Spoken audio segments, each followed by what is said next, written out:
So the sun is setting on a beautiful Saturday day here in early May, and the sun is finally setting on this old girl. The darndest thing, she still runs, still drives, but as you can see, she is now sitting on the ground, referring to, in particular, the middle section here. It is sitting on the ground. Took her to Stoneboro, PA, a fast, hard track. It's that small pebble, like horse tracks, that even if they pour the water on it, or even if if it like rains a lot, which is a beautiful day, but they put water down, it's just a fast track. So that was good. Probably of 15 vehicles, it was actually an underbuilt PT Cruiser, mine, not to mention how used up she was, because this promoter, Total Chaos, first time I ran with them, but their stock is not really stock. They let you run the big diggers up front. They let you have a couple plates on the frame rail. I believe it's 2 on each side. And I mean, I'm not only not that hardcore, but this old girl, not that much life left. But 15 vehicles, she went in, and you can see I was going down. I think I got down to 5 or 6 left. Put a couple good licks on, had a couple good licks put on me. And Shevitz, he's a top driver in our area, and he put a lick on my right wheel, bent the strut in. She was still driving, but you can see the tire went flat, and with the middle of the car pretty much sitting on the ground, the last part of it, I was starting to struggle moving, but I was still able to move with both wheels driving. Well, whenever that wheel went flat, this one dug a hole, and I just couldn't move anymore, so I timed out. So she still runs, darndest thing. As you can see, this spare, it was dragging inside there. If you watch the pre-build, you can see how, again, pump up your tires hard. I just run stock tires. These are just your donuts, and put them up hard, 50, maybe 55 pounds. And she took a couple hits, actually bent it out. You can see how it was like pinched in and rubbing there. Well, now it's actually bent out, but you can see how she's not really straight anymore, which she wasn't straight pretty much from the first run. But what a car. You can see how we pretty much have the rear end pushed inside the rear axles. Oh, it looks like, shout out to Cascade, and him and his boy ran one of those, I think it was a Chevy, has the flat back end small car. He had some good licks, busting some axles, but that's what this thing looks like now. But you can see inside she's tilting pretty good. Again, the rear bar, which is all I run, she held. You can see how it's turning a little bit, and you can see how that thing's really buckling up under there. Had the GoPro up front this time and was mostly forward. I kind of just left the back end toward the Chaos whenever a couple guys were flying around, and boy, there were some good licks. I saw some good licks. I took 1 or 2, and there were some tough built cars there and some top-notch drivers. My seat cushion here pull out, and you can see she's still muddy. I actually didn't say it yet, but I meant to run this at the Ring of Fire, was last Saturday, and ended up, it just rained and rained and rained. And this thing being so bent up, we were the 3rd feature that day, and it's not a bad track. It's got a pretty good surface, but it was so swampy that me being pre-ran, I couldn't even get in the pit.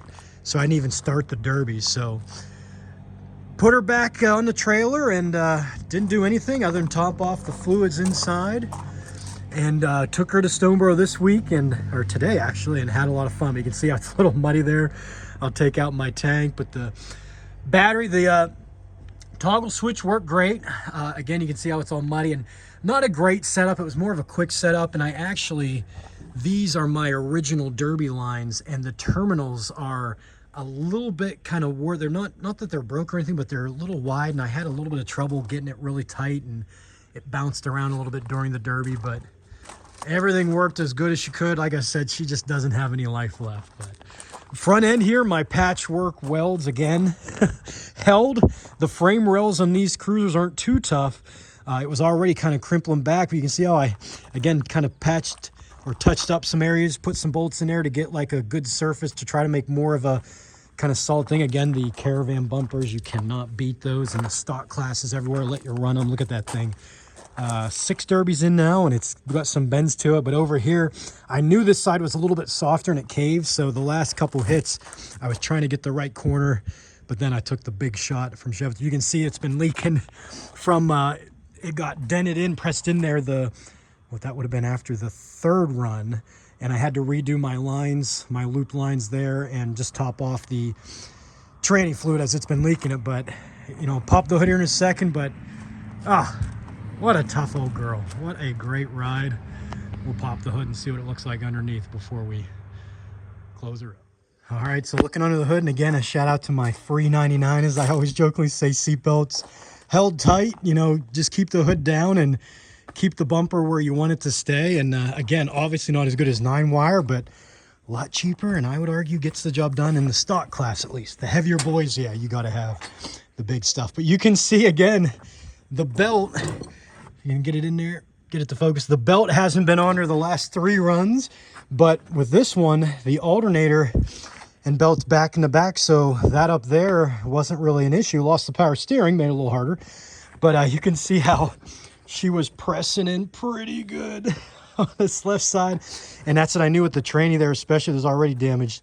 I knew that whenever after I gave a couple hits and took a couple hits in the front, I'm like, oh, I got to stick that right front out, because I knew it was a little bit solider and there's nothing over there really.